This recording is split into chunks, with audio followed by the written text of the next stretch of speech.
YouTube gamers? Bonfire here, and today I want to talk about For Honor. So For Honor is a game that I was really looking forward to trying out before it came out this past week, and didn't really get the opportunity to until recently. When I went up to PAX this past September, they had it there, and the line was just so long I never got the opportunity to play. It was one of the few major games that I didn't get a chance to play. And then a month or so ago, they had the closed beta for Honor. And even though I registered for it, I didn't get a code, so I didn't get to try it out. It was only until the open beta this weekend, not this past weekend, but the weekend before that, right before the game came out, that I finally got the opportunity to sit down and play this game. And after playing through it for quite a bit this weekend and a lot this week, which tells you I purchased it, I gotta say, this game is much better than I expected. Now, I had very low expectations going into For Honor, and that really boils down to two main reasons. The first being that this is a multiplayer focused game. Now, not a multiplayer only game, but a multiplayer focused. With all the marketing and messaging they had with this game, it was really focused around multiplayer. And in my own past experiences, and a little biased, my own personal preference, multiplayer focused and multiplayer only games tend to lack content. They tend to force DLC and microtransactions down your throat, and overall I just really feel like aren't worth a full $60 price tag. That's just my opinion. I would say they're more along the lines of a $20 or $30 price tag. I'm looking at you, Evolve. The second reason, which kind of ties with that first reason, is that it's Ubisoft. And let's be honest here, they don't necessarily have the best track record when it comes to multiplayer focused games. I mean, I know Rainbow Six Siege has been a pretty good success. However, that's come with a ton of issues with servers, connections, all that stuff.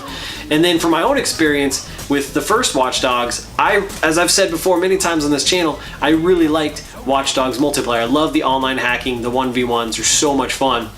But other game modes and some of the connection issues I had with that game were just atrocious. So going into For Honor, I had doubts from those standpoints.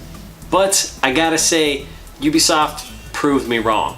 As I said, I've been playing this game since the open beta, and it's fantastic. It's great.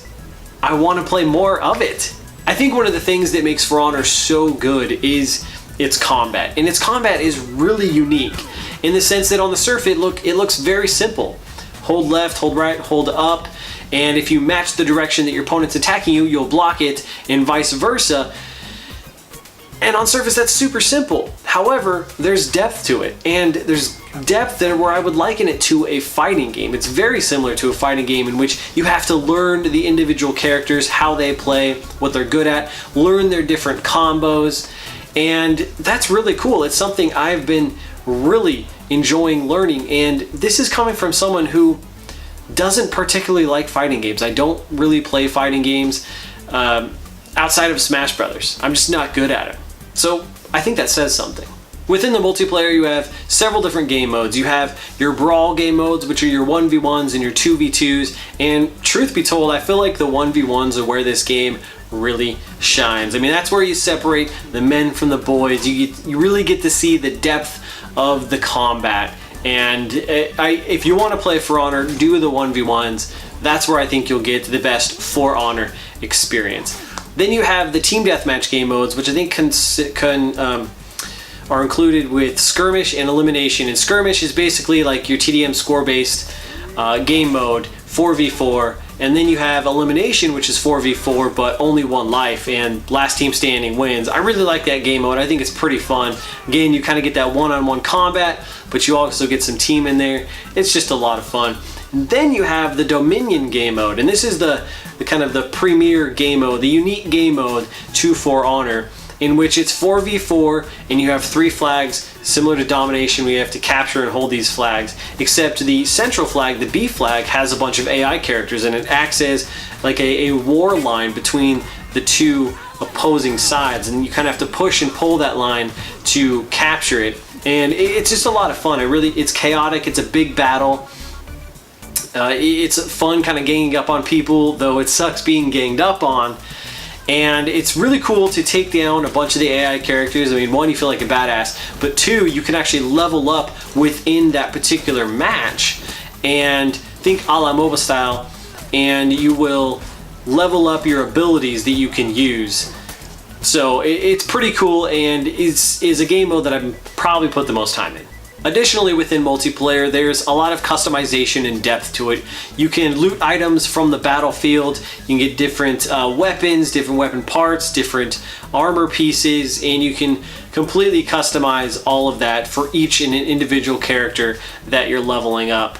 So it's pretty cool. I'm enjoying doing that, you know, grinding for different items. It's always exciting to see what you get from the battlefield after a match, to kind of see it. They all have different characteristics and traits, and there is a currency system, which again, that's where the micro DLC comes into, or microtransactions I should say.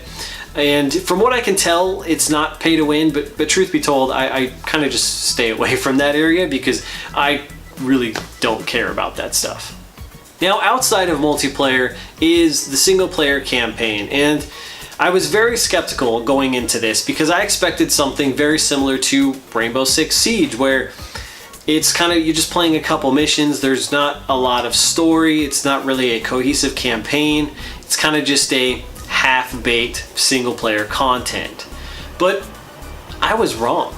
Now, the story isn't anything to brag about, and it certainly has some cheesy dialogue and some cheesy moments, but nonetheless, there's some really cool set pieces and some really cool gameplay things that you'll do throughout the campaign. Now, I've only played probably a third of the campaign, and it's fun. You play through each of the three factions, the Knights, Vikings, and Samurais, and one of the coolest things about the campaign is that as you're playing through each of those factions, they force you to play different characters or heroes.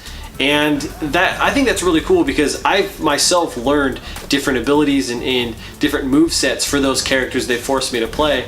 And that's one of the cool things about the campaign is that, honestly, it's a really good tutorial for multiplayer. Overall, I'm thoroughly enjoying For Honor. I think it's a fantastic game. It's a game that, truth be told, proved me wrong. That I mean, I thought it wasn't going to be that good. I had super low expectations, but they blew me away. I think it's fun. I think it's worth your time, especially if you like fighting games. I think you'll really enjoy this. I want to get back to it, get better at my characters, finish up the campaign, and just play the crap out of it. So let me know what you guys think about this, and what do you think about the game?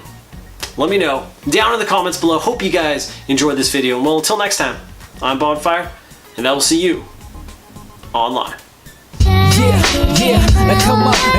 It's 80 you now if you with me, put your hands up. On the fly, lady, set a front, go ahead, stand.